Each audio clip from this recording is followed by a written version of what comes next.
Thank you very much. And I'd also like to thank the gentleman from the Stroke Association earlier who raised the very important question of what about prevention. And that set me up nicely for my presentation, because that's exactly what I'm here to talk to you about today. And that's exactly the question that we should be asking at events such as this and as we go about our business. So, as Jeremy mentioned earlier this morning, around a third of dementia cases may be attributable to modifiable risk factors. We can potentially prevent these.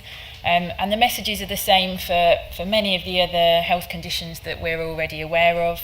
This is about living healthy lifestyles. It's about maintaining a healthy weight, eating a healthy diet, getting physically active, stop smoking, drinking not to excess. It's also about staying socially connected, and there are some protective factors around lifelong learning, reducing loneliness that can also contribute to this. And if we get this right, there are some huge potential benefits for society. We saw the projections that, again, Jeremy presented earlier by 2050. If we are able to delay the onset of dementia through prevention, by just 1 year, we could minimise the number of dementia cases by 9 million by 2050. Now, if we manage to delay the onset of dementia by 5 years, we would actually halve the prevalence of dementia globally. So it's a massive opportunity there.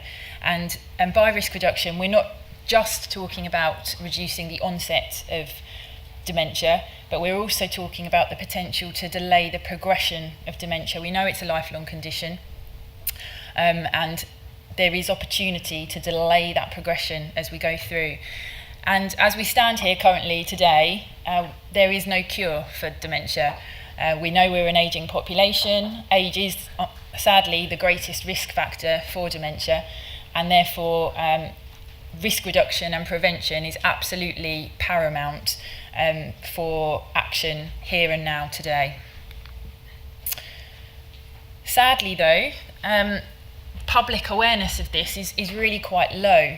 And we know from the recent Wave 1 Dementia Attitudes Monitor that Alzheimer's Research UK undertook that compared to other conditions, people just are not aware of the risk factors and the association with dementia. So 34% of the population think there is a connection between risk reduction and dementia, compared to, say, 81% of the population that understand that in relation to diabetes, or 77% in relation to heart disease. So we've got a long way to go with this. People also don't have a very clear understanding about the risk factors themselves, and despite the evidence telling us that physical risk factors are actually really key because they're predisposing conditions towards dementia, and I'm talking about blood pressure, high cholesterol, heart disease and so on, people seem to understand that less. They're more aware of things that are non-physical, such as being less mentally active or loneliness. So again, there's something to be done about the education around the evidence base that's available to us. And interestingly, if you cut the population by age and try and establish the awareness levels, the group that is most aware of these factors and the evidence base are the group in midlife, the 45 to 54 year age group. Which is good in a way, because that's the group that we really want to impact on, because we know that action in midlife will have the greatest impact longer term for positive health benefits. So it's great, and there's obviously been potentially some improvement there based on some of the activity that the system has undertaken to raise that profile. I think what it does tell us, though, is that there is opportunity to target some of those other groups, particularly the younger age group, where only 28% of younger people really understand this. And we know that if we can sort of embed those levels of understanding right the way in early life, that will take people through the life course, and it will be a sustained message and truly embedded in people's perceptions. The good news is, though, that there is appetite to know more. So 70% 3% of the population would like to be told by a doctor their own personal risk level of developing dementia in later life, and that's compared to just a quarter who wouldn't want to know. And that builds on the findings from the British Social Attitude Survey back in 2016, which showed us that over half of the population thought that dementia was either their first, second or third conditions that they would like to prevent from a list of health conditions, and 12% viewed dementia as the very highest priority for dementia. So we're pushing on an open door here. The evidence is there, the appetite is there, we just need to get this right. So what have we been doing about this up until now? So we had the Prime Minister's challenge, the Prime Minister 2020 challenge, and we had some commitments set out within that in relation to risk reduction. So we committed to raising awareness of actions that the public can take to reduce their risk of dementia and protect their brain health. We committed to raising professional awareness through training and education of health and care professionals. Enhancing the evidence and data through provision of tools, data and guidance. Providing leadership in bringing together researchers and funders for building and promoting the evidence base. And importantly, reduce health inequalities and be in a position where we're able to target population groups that are at the highest risk of dementia. So just in a little bit more detail, in terms of raising public awareness, there has been a whole host of work that has been undertaken across the last few years in relation to this. Various communication materials have been produced, published, disseminated, and they really range from information leaflets to the public, to blogs and social media activity, to large-scale social media campaigns. So, for example, back in 2015, Public Health England worked with the Alzheimer's Society to launch the Dementia Friends programme. And as Jeremy said earlier, that's still going strong now with 2.8 million people signed up as Dementia Friends. PHE also, a few years ago, launched the 1U campaign, which hopefully some of you will have seen banners in your local GP surgeries or at your local bus stop, or you may have seen the TV adverts. This was a campaign designed, again, targeting those people in midlife in particular, although the messages are valid for other age groups. And it's about raising awareness of healthy behaviours and the impact on health in later life. There's a quiz that you can undertake to enable you to understand your own personal weaknesses and strengths, I guess, in relation to healthy living. And then the campaign provides you the ability to signpost to tools and apps and resources to try and support you with behaviour change to enable a healthier lifestyle. We've also engaged ambassadors such as Angela Rippon, our TV presenter, to produce videos for us that are available in the public domain. So lots of activities happen. Obviously the two slides I showed you before demonstrate that there is an awful lot still to do around this, and our sort of immediate ambition is to establish some good metrics that will indicate public awareness levels of dementia and prevention, so we can really measure our progress around this through the future. Training and education. We've worked with Health Education England and training providers to ensure that risk reduction messages are embedded within core training modules around dementia awareness. We've produced a number of training resources for healthcare professionals, including dentists, pharmacists and other allied health professionals. Most recently, just before Easter, we published the menu of interventions on productive healthy ageing, and that's a document targeted at community pharmacies and includes a section around dementia specifically. We've worked globally. The UK has led the way on risk reduction globally, and we worked with WHO to develop guidelines on risk reduction of cognitive decline and dementia. And then we have the NHS Health Check. We ran a series of pilots, and that was in partnership with Alzheimer's Society and Alzheimer's Research UK, to test whether or not it was appropriate and of value to bring forward the conversations around dementia risk reduction to all people offered the health check, as opposed to just those over the age of 65, which has been the mandatory component up to date. The findings showed that indeed the public and professionals found that there was value in that, and we've managed to expand that formally in the NHS health check process. So now all people offered an NHS health check should be getting those dementia risk reduction conversations. And we learnt a lot in that process. We learnt from health professionals that sometimes there was a lack of confidence in raising this point in conversations. Sometimes there was a lack of awareness in terms of where they could signpost or how to engage people in that conversation. People sometimes felt a bit uncomfortable having that conversation. So we produced a suite of training resources specifically to address those points. They include an e-learning package, a slide set for the trainers, a fact sheet and a prompt sheet, so a script for people to support with those conversations. Enhancing the data and building the evidence, we made real leaps with the Dementia Intelligence Network by establishing the dementia profile, and this enabled us for the first time to make available in one place a suite of healthy behaviour dementia risk indicators right the way across the dementia pathway, from prevalence, preventing well, diagnosing well, living well, supporting well, to dying well. There's data right the way along that pathway, and that enables local authorities, clinical commissioning groups and any other interested party to compare indicators, to look at trends, to compare areas, and to download that data and analyse it in a way that is appropriate to inform commissioning decisions or priority setting in a local area.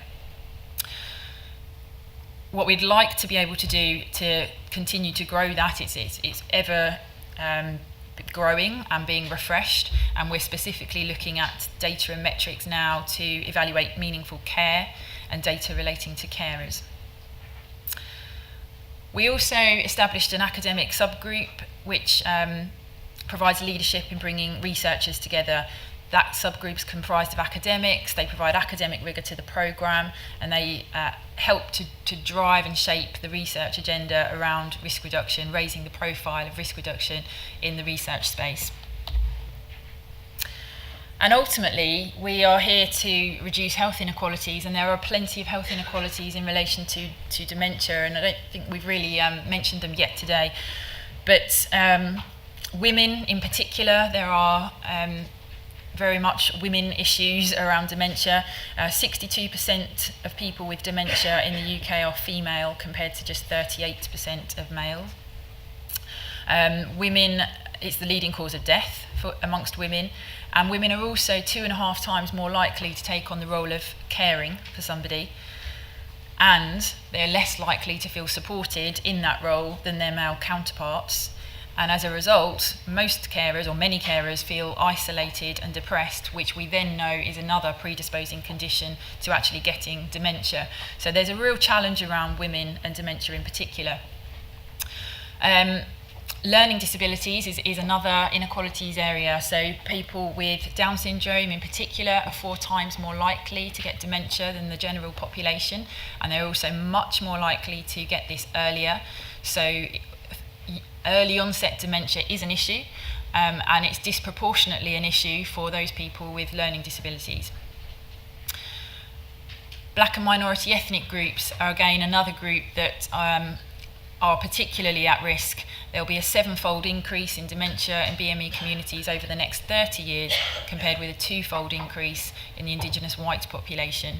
And PHE has done some work around forming a subcommittee and commissioning a Health and Wellbeing Alliance, which is comprised of a number of charities, to produce a recommendation report to address some of these themes that are highlighted here on this slide. We've also just completed an evidence summary on health inequalities experienced by older people in coastal and rural areas, and we're hoping that that will be published in the summertime. So we know a lot about the issues. I think now the challenge will be about how we actually engage those groups, and that's our ambition. It's about how we do that well, using cultural adjustments, language and so on, to actually make a difference to those particular groups where we know we can make the most difference. And this is all within the context of productive, healthy ageing. Dementia needs to be thought of within that context and not just in isolation. And PHE has a productive, healthy ageing programme which really is about shifting the perceptions of ageing so that we're viewing ageing and older people as assets to society and certainly not a burden. And we know that there are certain components that will enable a high quality of life, being financially secure, having meaning and purpose to life, connectedness, good physical health and personal resilience all contribute to that productive, healthy ageing, quality of life in the future. And just to sort of explain the approach and the framework that we're taking here, we're looking at the WHO model of age, and this is talking about age as a product of our functional ability and not as a number. The good news is that we do not wake up on our 65th birthday and we are old. That's just not the way that it works. Aging is a process, it happens over time, and it varies from one person to another, and we have to be aware of that when we're thinking about policies and programmes to fit the nation. So this model looks at high and stable capacity as we eventually move into declining capacity and then into significant loss of capacity. And there are opportunities right the way through the pathway to intervene at each of these stages to either slow the progression and in some cases actually reverse the progression and jump you back to the previous stage of the pathway, which would be great. And to explain in a bit more detail, you've got the intrinsic capacity line there at the bottom. This is about our natural abilities, our natural physical and mental abilities, and they will decline over time. However, by using environmental and external factors, we can actually maintain a reasonable level of functional ability, which is the blue line above, which therefore enables people to live independently for longer and maintain a decent quality of life. So to give you an example, a very simple example, as a person ages, perhaps their eyesight may deteriorate. You provide a person with a pair of glasses, while actually their functional ability remains high. And to put that into the dementia context, clearly it's a progressive disease, but through things like assistive technology and so on, we are able to still allow a level of functional ability that will enable people to live independently for as long as possible. So as has been alluded to already, there is a discrepancy in the longer lives versus the length of time we're living in good health. So although we're living longer as a nation, which is great, we are also living for a reasonably long time in poor health, and this varies between different risk groups. So again, unfortunately for women, this is another issue. So although we live longer than men, we spend 10.3 years living with a disability compared to 8.4 years with men. So that's a particular issue. And there are certainly geographical issues here as well. And there's actually a 21.5-year gap between the local authorities that are the least deprived to the most deprived in terms of healthy life expectancy, which is absolutely huge. So again, this is about how can we provide the right interventions to the right people in the right way to achieve the greatest impact and reduce health inequalities overall. And I'm going to share with you the slide that you've already seen this morning through Jeremy, because it's I also like this slide. It's nice and sunny, and this talks about dementia-friendly communities, and it's an example of how, thinking about that WHO global framework, how the environmental factors, the external factors can play a role in enabling people to live independently for longer. So this is about involving people with dementia in choices, keeping them in the community, having appropriate transport, appropriate environments for people to stay living well with dementia. And collectively, if we do this right, we could, in theory, keep people younger for longer. And so I leave you with this. What counts as old? When I ask you to imagine an old person, what image is conveyed in your mind, does it look like one of these images? And when I ask you to think about yourself as you age and what you would like to look like and what you would like other people to picture you as, do those two images align? Great if they do. I suspect for the majority of us that's not necessarily the case, but I think taking on board the productive healthy ageing framework with the right interventions, looking at the environment, focusing on risk reduction and prevention appropriately and giving that the right level of investment, then we do have the opportunity to align those images as much as we can in the future, and therefore transform the future of society. Just leave you with some resources which hopefully will be of interest to you. They are all available on various websites, and thank you very much.